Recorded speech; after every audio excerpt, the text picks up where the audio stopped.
Hey there guys, alright, today we are back with some more extra credits, continuing on with the Africa Zulu Empire Extra History Series, Part 3, Diamonds in South Africa.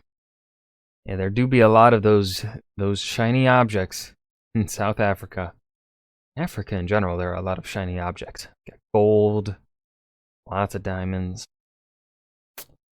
Doing good. If it weren't for Europe coming in and fucking things up, Africa would be pretty wealthy.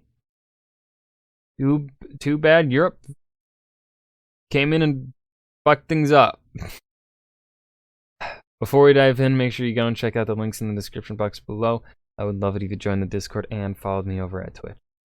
Alright, let's go ahead and dive right in here. Continuing on with this series that I thought Shaka Zulu would be a part of for longer, but apparently not.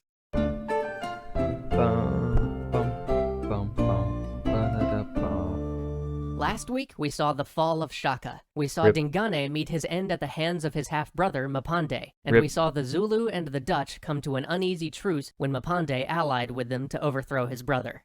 This week, we'll see how European and native relations evolve as the 19th century I don't think they evolve well. moves on. But before we can talk about how the Europeans and the indigenous peoples of South Africa interacted, we have to take a closer look at the Europeans who were there. Who were they? Why were they there? What relation did they have to one another? Well, this isn't quite as straightforward as you might think. The two principal powers at play here were the English and the Dutch, but why they're both there and who they're loyal to is about to get complicated. You see, back in 1652, the Dutch, under the Dutch East India Company, first settled Cape Town and sort of lay claim to South Africa. But that was like 150 years before our story started. We're looking at the late 18th and early 19th century here. Pride and Prejudice published. Antarctica found. 7 Years' War. And what was happening in Europe in the late 18th and early 19th century? Right, Napoleon. Never heard of him. During the French Revolution, French armies conquered the Dutch Republic, and the ruler of the Dutch Republic, the Prince of Orange, fled to Britain and asked them to take over his colonies so they wouldn't fall into the hands of the rampaging French. This left the Dutch in South Africa in a strange state of limbo. They were now ruled by the British, but were citizens of a nation which no longer existed, and might never come back for them. Many of the Dutch colonists chafed under British rule, and as the British began to expand their colonial efforts far more actively than the Dutch ever had, Dutch settlers began to move into the previously uncolonized interior of the country to escape British expansion. And in doing so, they started to see themselves as independent, neither British nor Dutch, but rather as a part of their own South African nation, who I'm going to refer to as the Boers from now on, since They're totally the Boers. That totally won't be a thing that's important for later on in history. that's how they referred to themselves. As they moved inland, the Boers began to set up their own republics on native territory, often Zulu territory. This created tension in the region that would eventually escalate to the extremity of violence. But for right now, European politics in South Africa really was a matter of the British wanting to limit the power and influence of the Boers, and the Boers wanting to assert their independence and ensure that the British didn't eventually assimilate all of South Africa. But the Boers were limited in number. They weren't exactly getting a large influx of immigrants from the country they'd declared independence from, and South Africa wasn't a primary British concern. So who did the Boers try to use as both pawns and proxies for their struggle? The local people, the Zulus. Okay, As so you back do, to the Zulus. yeah. Mapande is usually considered a weak king. I think this might be a little unfair, but he was certainly less warlike than his relatives. He negotiated a treaty defining borders with the British, and then gave additional lands to the Boers. But the British weren't just going to let the Boers expand, so this is where the British really started to encroach on Zulu sovereignty. They claimed that the land given to the Boers was in violation of the treaty the Zulus had made with them, and pressured Mapande into retaking the area. Thereafter, Mapande attempted to navigate the tightrope of keeping both the Boers and the British happy, but he knew he'd need a buffer between him and the Europeans. So, in the 1850s, he decided to launch an invasion into Swaziland to secure himself from Boer encroachment. The British, though, saw this expansion as a threat, and once again forced him out of his gains, compelling him to abandon the territory he'd just won. During this campaign in Swaziland, it became very clear that Mapande's son, Cetshwayo, was a vigorous and capable leader. And here's something strange happens. Cetshwayo just sort of slides into power without killing Mapande. That's not to say that there was no violence. After all, one of Mapande's other sons was also jockeying for power, as the Zulus became less content with Mapande's concessions to the British. Cetshwayo invaded the other son's territory and defeated both him and a small contingent of his British allies. Remarkably, he let the British go and began a new diplomatic policy that aimed at keeping peace with both the colonial powers while giving far less away to the Europeans than Mapande had. Okay. Then, somebody discovered diamonds in the And area. let me guess, this is when the British want to start taking more control.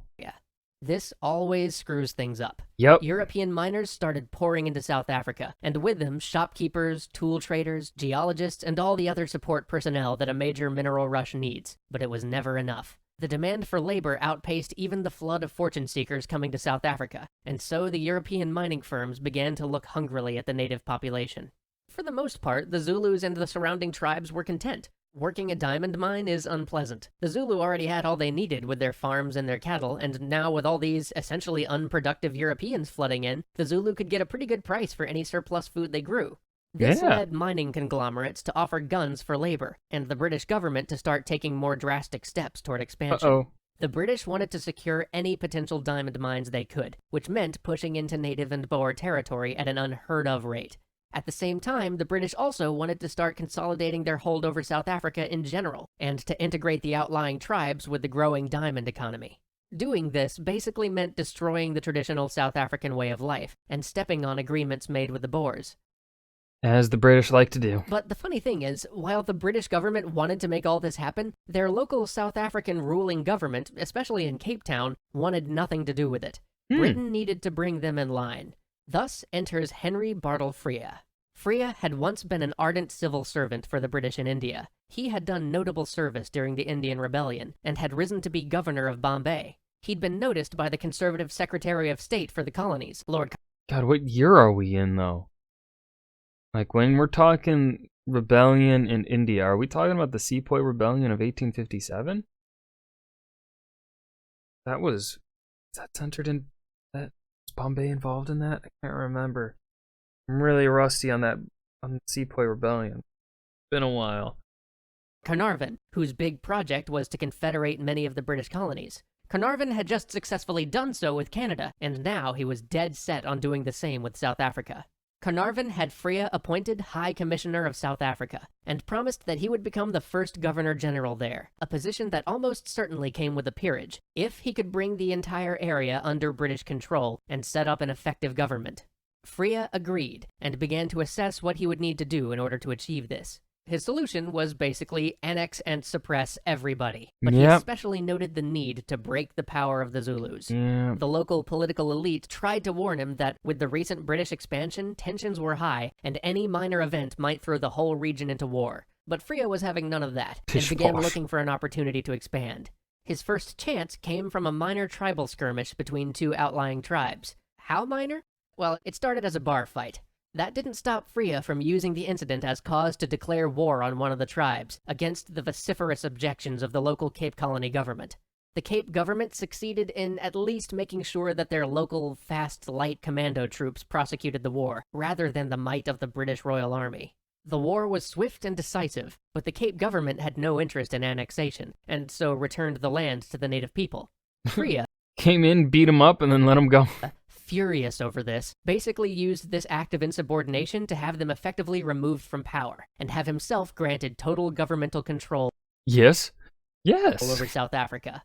Shortly after this, he enacted a law that demanded that all native Africans had to give up their guns. Not Europeans, mind you, just the native Africans. Of course not. Well, nobody was falling for that one. The native tribes were far smarter than Frere gave them credit for, and rose in revolt rather than give up their arms. This time, Frere unleashed the mighty British Imperial Army. But, being unfamiliar with the terrain, not accustomed to the weather, and burdened by their heavier armaments, the British army couldn't even find the rebels, much less beat them. Finally, Frere called back in the local frontier commando troops of the Cape Colony government he'd just overthrown, and the commandos managed to engage and defeat some of the rebelling tribesmen. While this allowed Frere to annex their land, it sent much of the rest of South Africa into a guerrilla war that would nearly bankrupt Cape Colony. But this wouldn't stop Bartle Frere. He saw the escalating conflict simply as an expedient. No, of the course. British government as a whole didn't actually want a war with the native peoples of South Africa, but Carnarvon, who had appointed Frere, was an opponent of the current government, and he did. If the tribes rose up, it made going to war with them and eventually annexing their land much simpler politically. And so, with that in mind, Frere finally went after the crown jewel of South Africa, Zululand. On December 11th, 1870... Okay, so yeah, that dude, Priya did, okay, yep, he was involved in the sepoy, okay. Oh boy. 8, Freya sent an ultimatum to Cetshwayo, the Zulu king, demanding that he disband his armies entirely and accept a British observer into his court. He gave Cetshwayo 1 month to comply. These demands were impossible. Needless to say, on January 11th, 1879, the British and the Zulu Empire were at war.